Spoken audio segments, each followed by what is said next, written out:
Biz mına iyun ayının kalendарлык планына өкмөттүк күн өткөрсөк.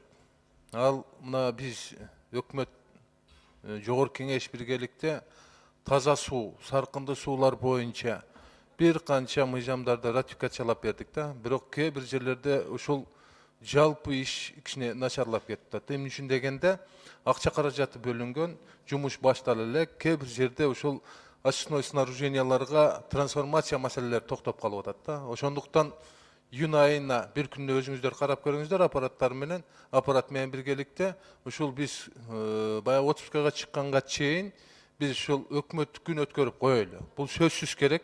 Эмне үчүн дегенде жумуштун кетип атышы кичине начарлап турганын мен байкап атам да.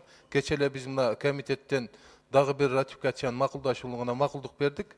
Ошондуктан бир өкмөттүк күн өткөрсөк, өкмөттүк күн жетишип калсак болот эле ушул айдын аягына, июнь айына. Рахмат.